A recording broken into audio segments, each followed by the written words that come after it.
Bapa di surga, kami bersyukur kepadamu Tuhan.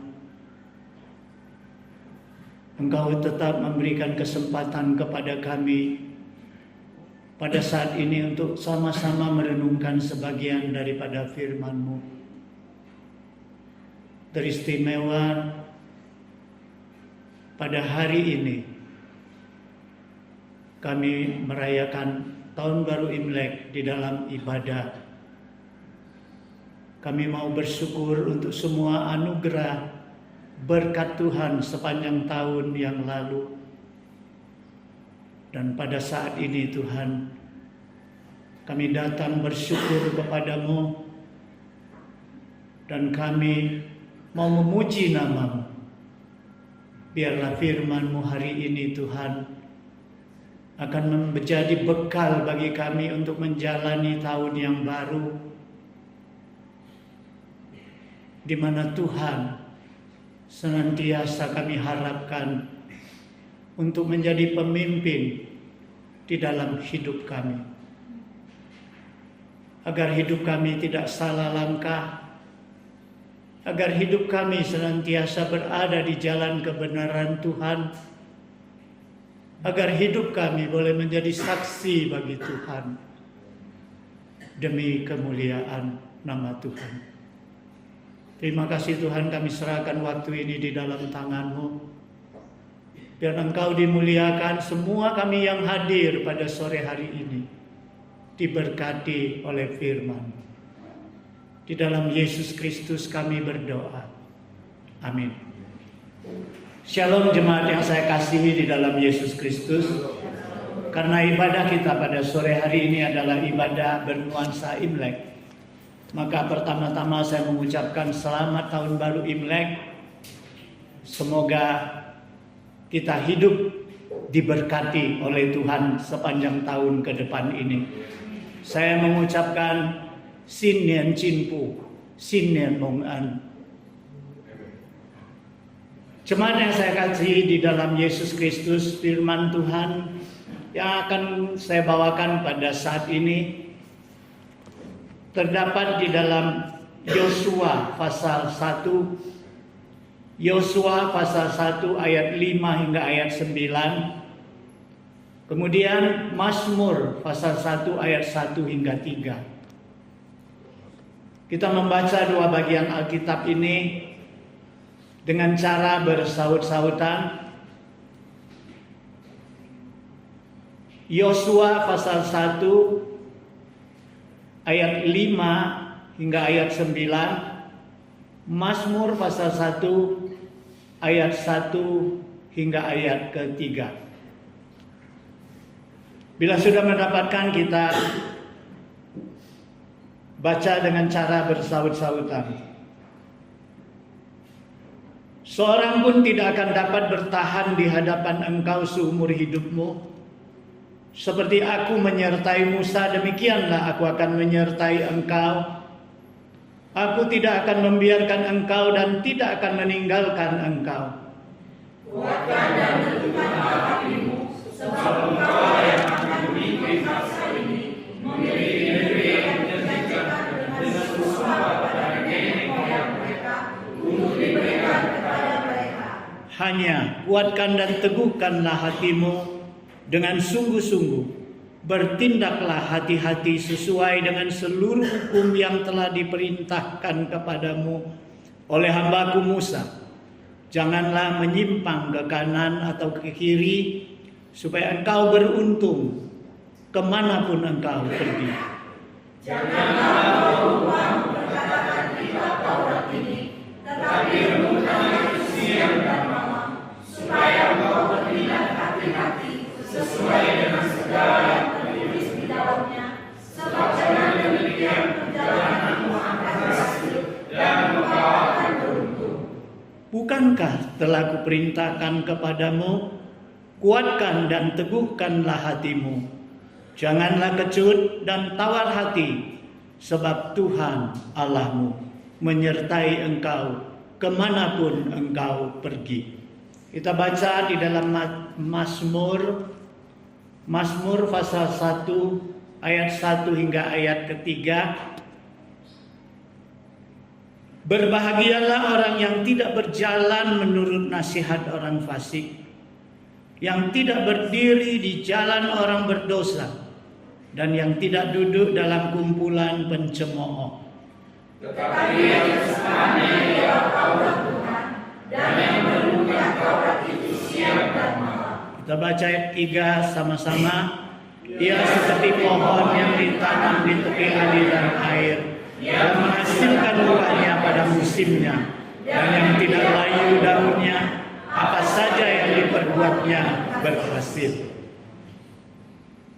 Jemaat yang saya kasihi di dalam Yesus Kristus, kita tahu bahwa tahun baru Imlek tahun ini adalah tahun ke-2576. Berarti 551 tahun lebih tua dari penanggalan Masehi. Kalau penanggalan Masehi itu berdasarkan kelahiran Yesus Kristus, maka penanggalan Imlek berdasarkan dan dimulai dengan kelahiran seorang tokoh budayawan, seorang tokoh sastrawan yang ternama di Tiongkok yang bernama Konghucu. Nah, saudara sekalian, Imlek adalah penanggalan yang sangat dipegang oleh warga Tionghoa sampai pada saat ini. Karena Imlek dinilai lebih akurat kalau mereka hubungkan dengan musim dan pertanian. Nah, saudara sekalian, kalau kita sering nonton TV, nonton siaran Chinese, maka seminggu sebelum Imlek itu siaran sudah mulai bernuansa Imlek.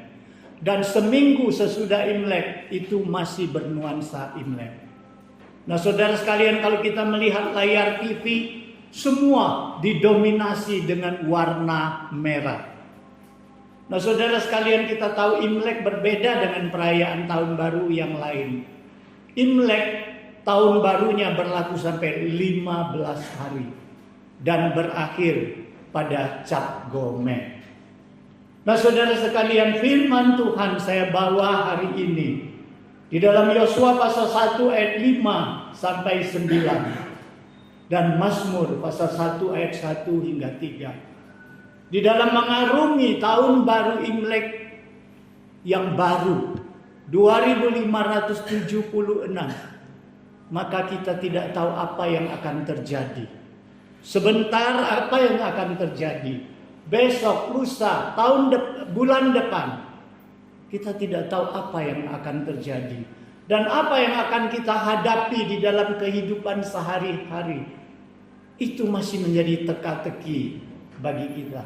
Namun hari ini, firman Tuhan mau memberikan kita suatu hati yang mantap.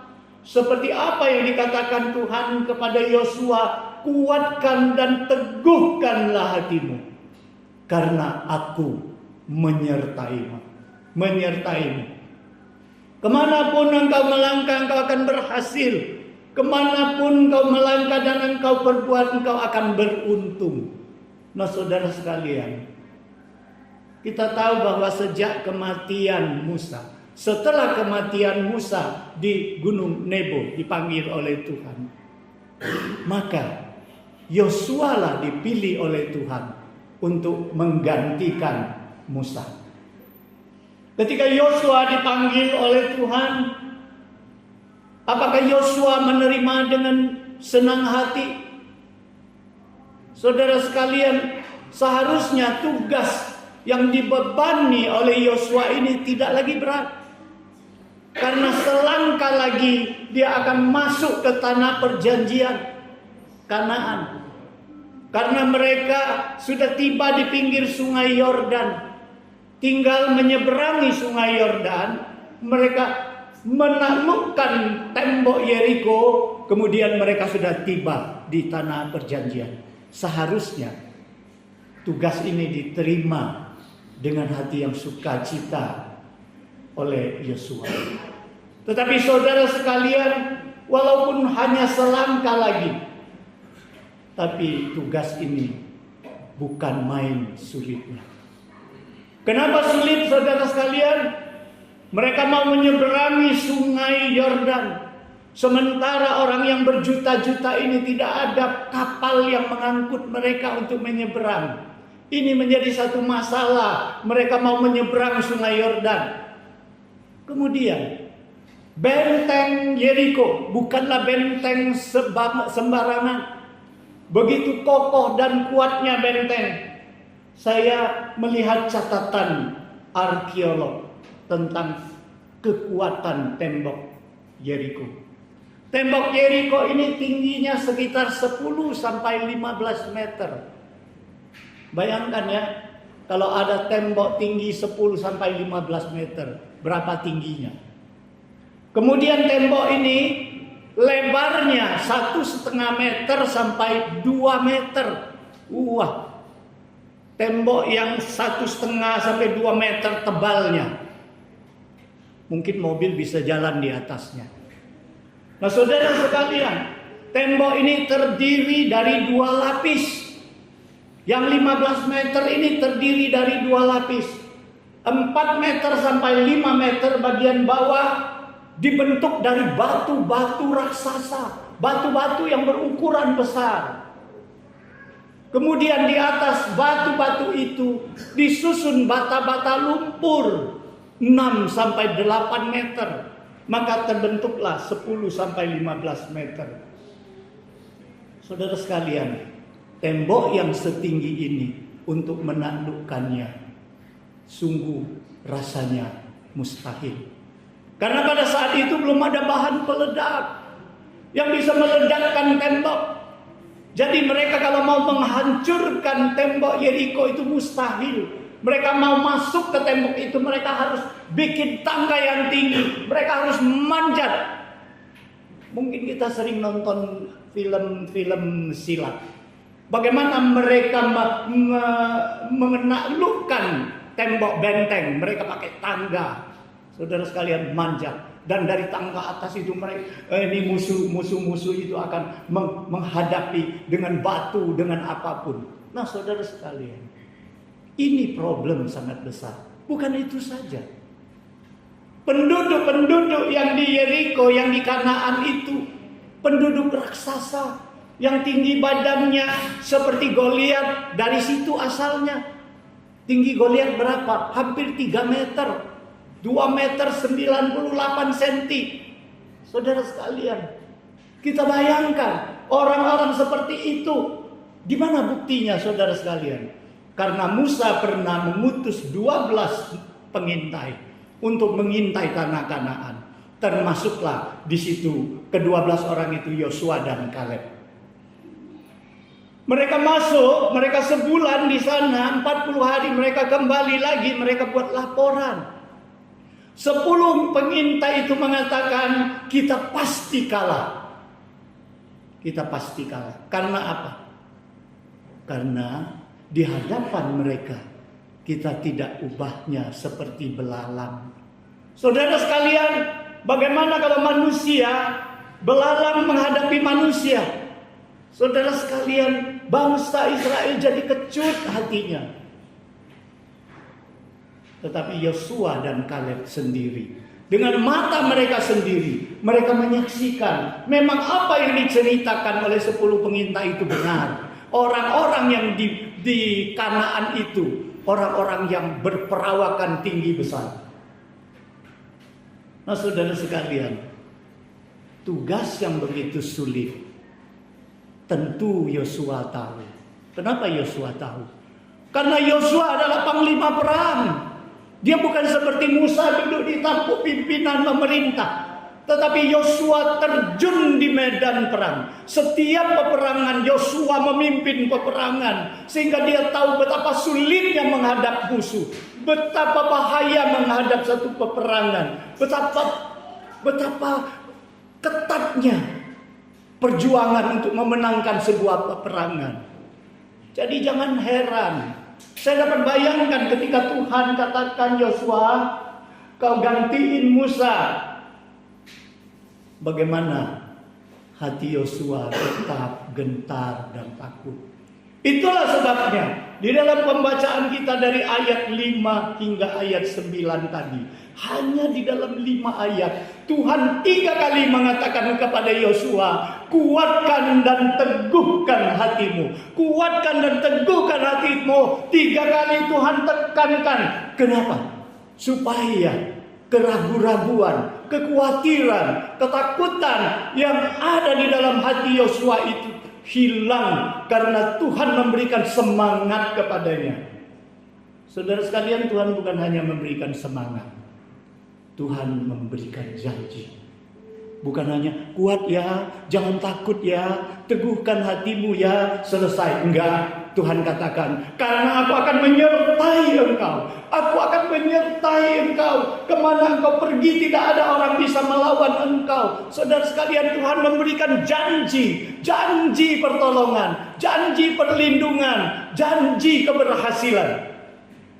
Saudara sekalian, Tuhan katakan, kemana kau pergi, apa yang kau buat, kau akan berhasil dan beruntung.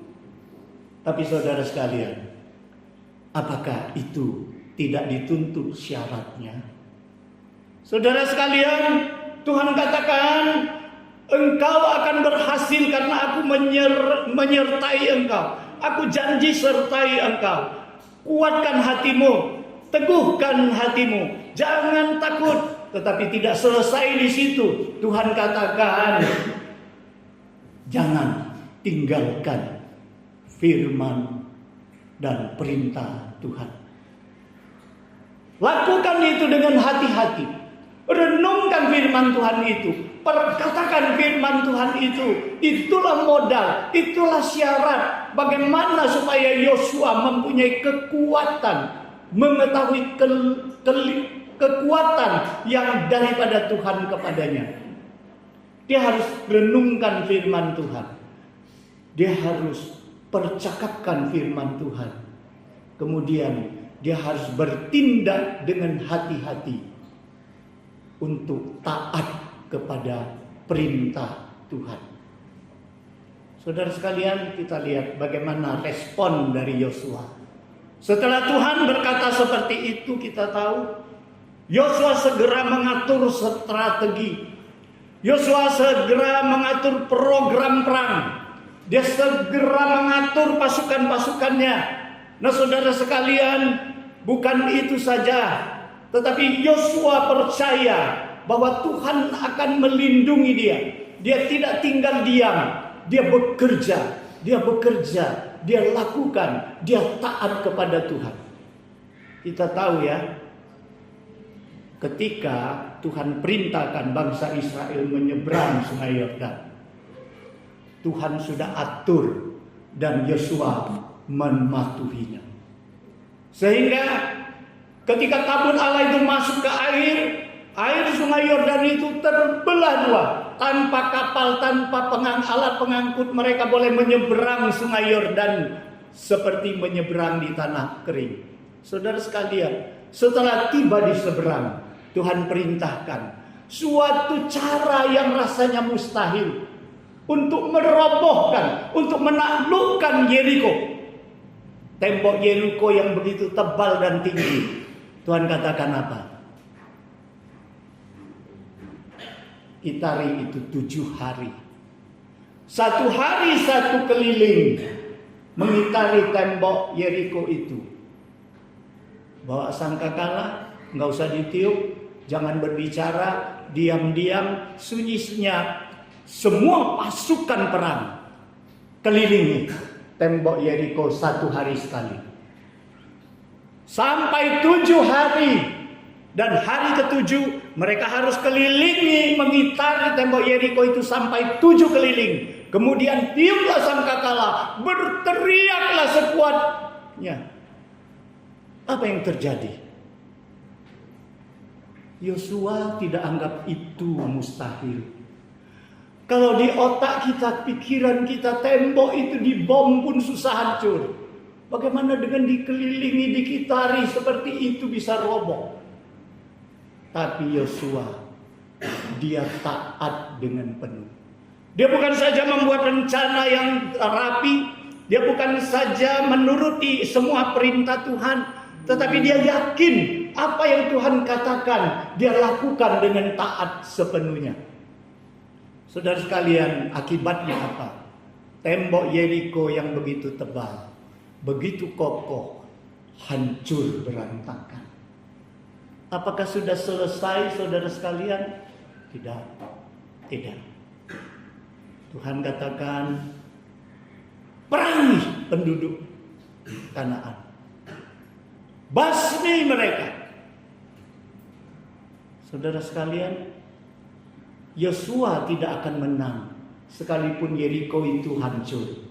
Dia harus menghunus pedangnya, dia harus bergerak, dia harus berperang, dia cucurkan darah dan keringat. Semua pasukan harus memerangi musuhnya sehingga mereka dapat menaklukkan Yeriko dan masuk ke tanah Kanaan.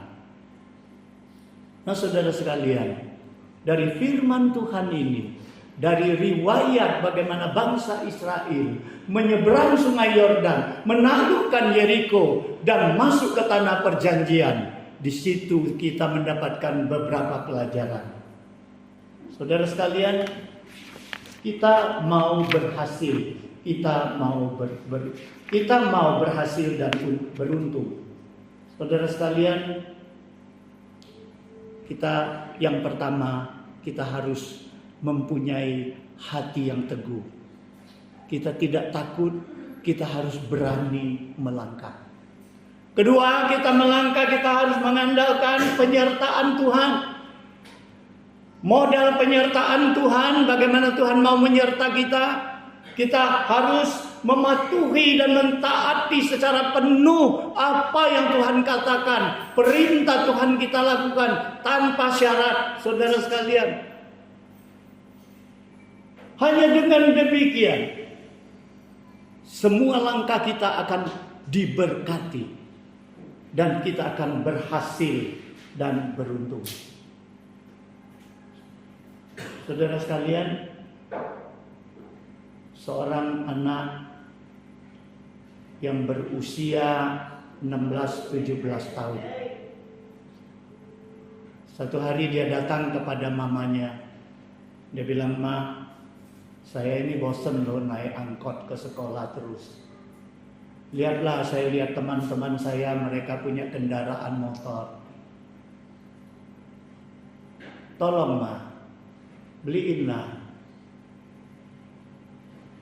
Sebagai seorang ibu, karena sayang dengan anaknya, nanti kalau ada motor ngebut-ngebut bahaya. Namanya ibu punya kasih kepada anaknya. Sehingga ibunya bilang, "Belum, gak boleh, gak usah, cukup naik angkot." Jadi anak ini tidak berhasil. Lantas dia pikir, kalau dengan mama gak bisa, dengan papa. Datanglah dia dengan papanya. Papanya biasanya lebih bengis, tapi hatinya lebih lembut.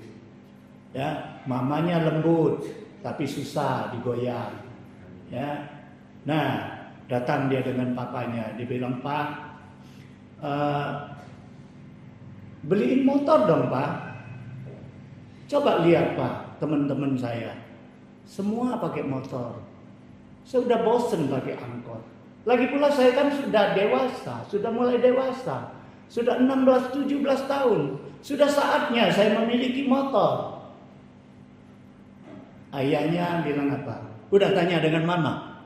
"Ya, mama bilang tanya dengan papa."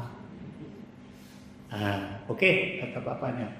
Kalau begitu mamanya nggak larang ya, padahal larang tadi. Dia bilang, kata mama tanya dengan papa. Lantas papanya bilang oke, tapi ada syarat ya, ada syarat. Kau harus rajin ke gereja. Kau harus rajin belajar. Saya beri waktu 3 bulan. Kemudian kau juga harus rajin baca Alkitab. Ya, rupanya anak ini biasanya ogah-ogahan, ibadah ogah-ogahan, belajar ogah-ogahan.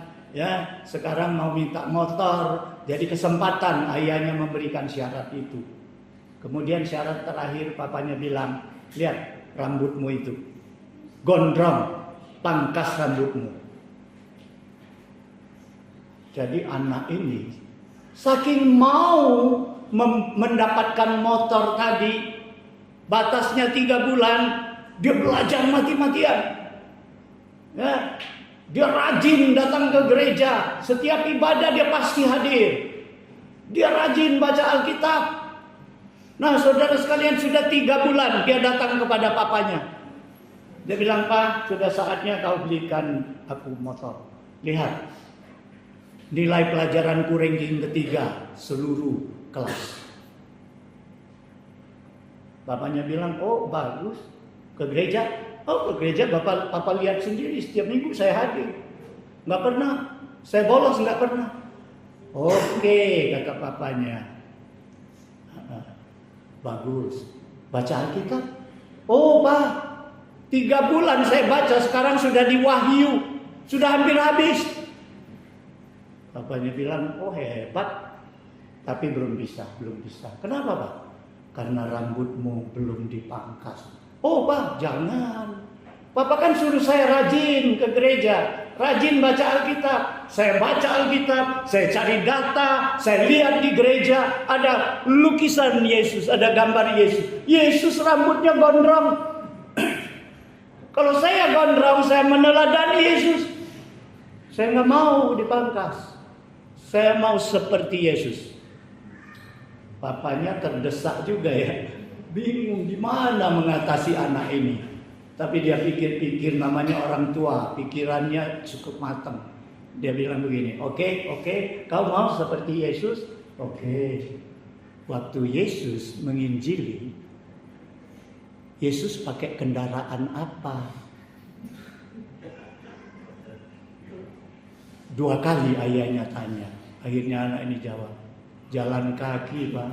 "Oke, mulai besok semua biaya angkot saya tidak lagi beri. Kamu jalan kaki. Seperti Yesus, rambutmu gondrong, jalan kaki ke sekolah." "Oh, Pak, jangan, ampun, Pak. Besok saya langsung pangkas rambut." Nah, saudara sekalian, di sini mengatakan kepada kita, ketaatan harus total, tidak boleh pilih-pilih. Kalau firman Tuhan yang kira-kira kita suka, oh, aku taati. Kalau ada firman Tuhan yang saya tidak suka, oh, nanti dulu, pilih yang suka lakukan. Tidak, taat kepada Tuhan harus total. Saudara sekalian, kita lihat di dalam Mazmur pasal 1 ayat 1 hingga 3.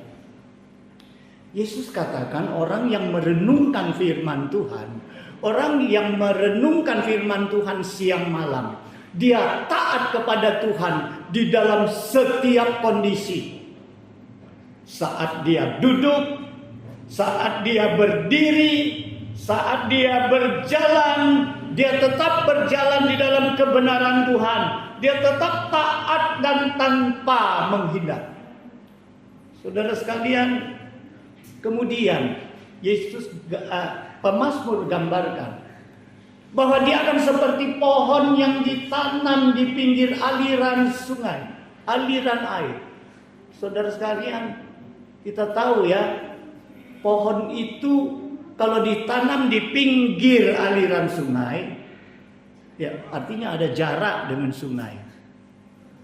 Kenapa pohon itu tidak dikatakan tanam di sumber airnya, biar dekat dengan air? Saudara sekalian, di sini sebenarnya pemazmur, Tuhan melalui pemazmur ingin mengajarkan kepada kita, pohon itu tidak dapat hanya menerima begitu saja air. Dia akarnya harus merambat jauh ke sumber air untuk menyerap air itu, untuk menghidupi dirinya. Saudara sekalian, orang yang mau mendapatkan berkat Tuhan, dia tidak bisa berpangku tangan. Dia harus berjuang. Dia harus bekerja. Dia harus memperjuangkan itu. tidak boleh hanya berlipat tangan. Nah, saudara sekalian, kemudian kita lihat ya, bagaimana pohon itu menghasilkan buah pada musimnya. Saudara sekalian, banyak orang mengatakan, aku sudah berdoa, aku sudah baca Alkitab, aku sudah merenungkan firman Tuhan, aku sudah melakukan firman Tuhan, tetapi aku belum merasakan berkat Tuhan. Saudara sekalian, sebuah pohon dia menghasilkan buah pada musimnya. Saudara sekalian, durian hasilnya ada musimnya, ada bulannya. Ya, mangga demikian juga. Semua buah-buahan, semua tanaman yang namanya tanaman buah mempunyai musimnya yang berbuah. Bukan setiap saat. Mungkin ada pohon buah yang setiap saat bisa berbuah, tapi sedikit sekali. Kebanyakan pohon yang buah itu menghasilkan buah pada musimnya. Di sini pemazmur, Tuhan melalui pemazmur mengajarkan kepada kita bahwa berkat Tuhan itu akan kita terima pada saatnya yang tepat. Kapan saatnya yang tepat? Tentu bukan saat kita. Karena saat kita tidak tahu saat kapan yang kita paling butuhkan. Tetapi saat Tuhan menentukan saat yang paling kita butuhkan, dan di situ Tuhan akan memberikan pertolongan. Nah, saudara sekalian, kita ingin berhasil, kita harus sabar menanti saat Tuhan, karena saat Tuhan adalah saat yang terindah. Nah, saudara sekalian,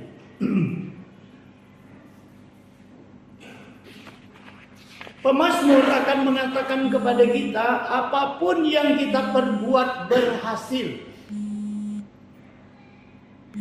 Apapun yang kita perbuat berhasil.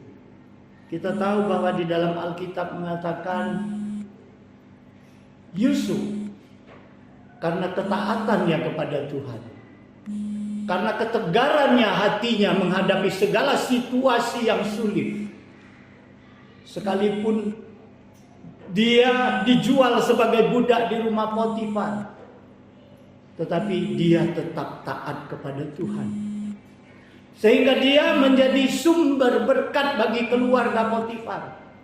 Alkitab mengatakan karena adanya Yusuf, Potifar diberkati. Saudara sekalian, Alkitab mengatakan di mana Yusuf berada, di situ diberkati oleh Tuhan. Karena apa? Karena dia patuh dan taat kepada Tuhan. Ketika dia ada di istana Firaun, kita tahu karena kebijakannya yang daripada Tuhan, dia telah menolong banyak orang dari bala kelaparan 7 tahun, sehingga dia menyelamatkan banyak nyawa orang. Nah, saudara sekalian, tentu ketika kita mengarungi tahun yang baru, kita merindukan hidup kita berhasil dan beruntung. Kita tahu bahwa syaratnya kita harus melangkah dengan berani, dengan tegar, dengan teguh hati dan tidak takut. Dan kedua, kita harus beserta dengan Tuhan menjalani hidup ini. Pagi tadi khotbahnya adalah tentang Musa. Bagaimana Musa ketika disuruh Tuhan berangkat tanpa diiringi, disertai, karena Tuhan marah, tetapi Musa nggak mau berangkat.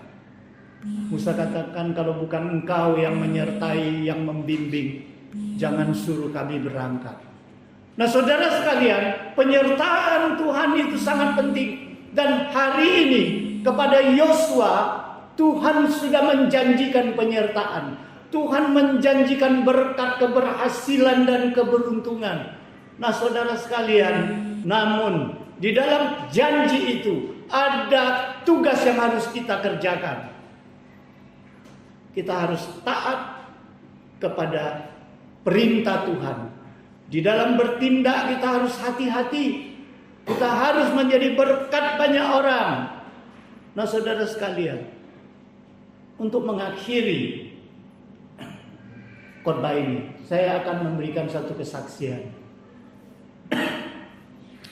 Kesaksian ini menyatakan bahwa kami merasakan, saya dengan Mami merasakan, bahwa penyertaan Tuhan sungguh kita butuhkan. Saudara sekalian, pada akhir tahun ketika kami berangkat dari Jakarta ke Surabaya, kemudian kembali lagi ke Jakarta. Pada saat itu kami tiba di Jogja. Kami baru selesai main di Candi Prambanan.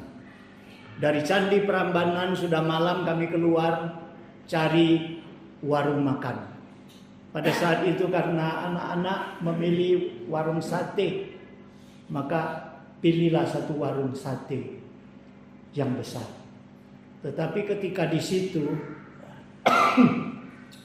saya pribadi memang kurang suka dengan sate. Tapi karena dampingi anak-anak, ya kita ikut. Nah, kebetulan sampai di situ satenya sudah banyak yang habis. Kita minta ini habis, minta itu habis.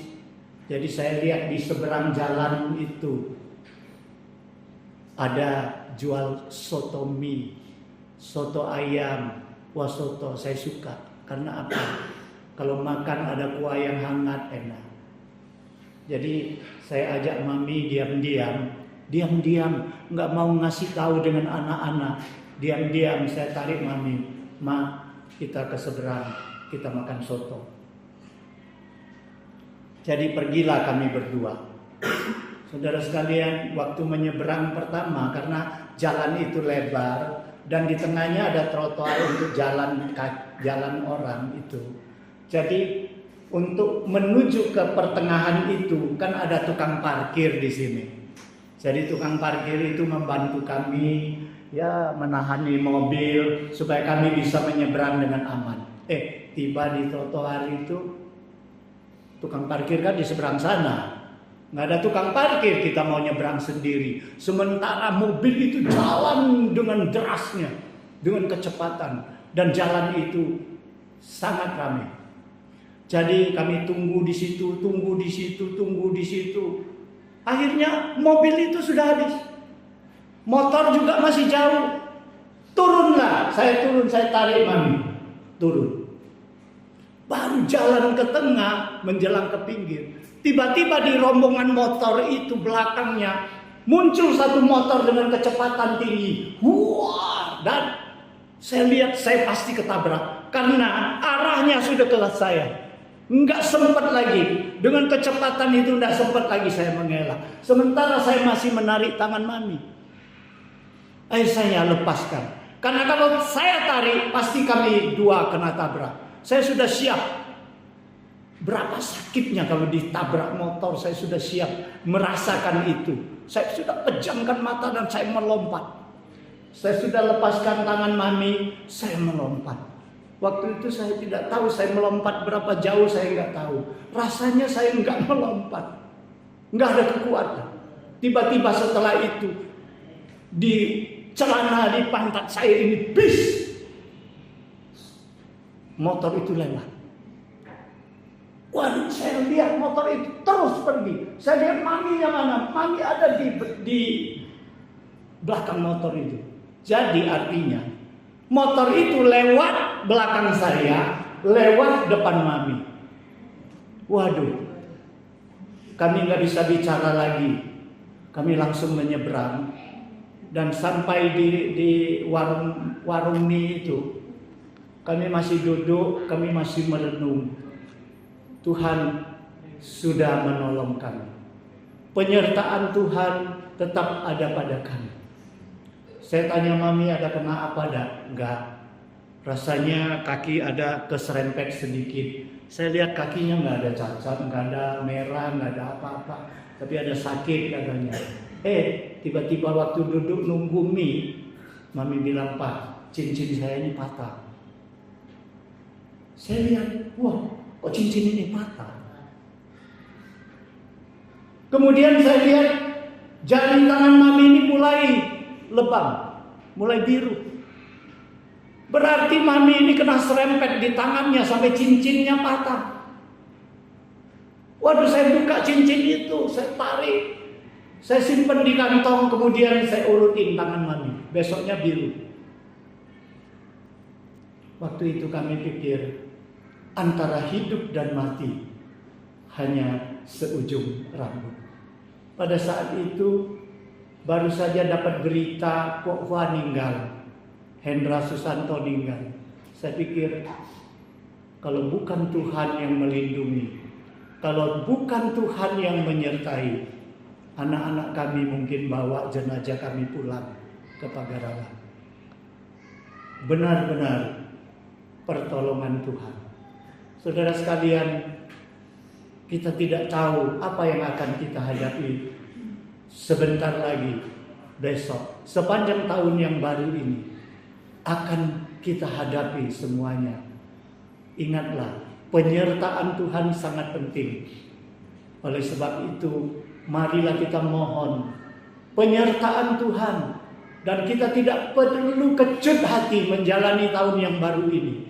Kita harus kuatkan hati kita dan teguhkan hati kita. Kita harus berjalan asal kita bersama Tuhan, asal kita taat kepada perintah Tuhan, maka kita akan berhasil dan beruntung. Itulah janji Tuhan kepada kita. Semoga firman Tuhan hari ini memberikan kekuatan kepada kita, sehingga kita tidak kecut menghadapi masa depan yang kita tidak tahu apa yang akan terjadi. Mari kita berdoa. Bapa di surga, kami bersyukur kepada-Mu Tuhan untuk kasih setia-Mu melalui firman-Mu hari ini. Biarlah kami boleh dikuatkan dan boleh diteguhkan hati kami ketika kami menjalani tahun yang baru di depan kami. Biarlah kami mempunyai hati yang teguh, yang bersandar kepada Tuhan, yang berhati-hati di dalam tindakan melakukan firman-Mu, merenungkan firman-Mu, mendengar perintah-Mu dengan taat sepenuhnya. Dan supaya kami yakin Tuhan bahwa akhir tahun ini kami akan melihat anugerah Tuhan yang besar. Itulah harapan kami Tuhan, ketika kami mau memulai kehidupan kami di tahun baru ini. Di dalam Yesus Kristus kami berdoa. Amin.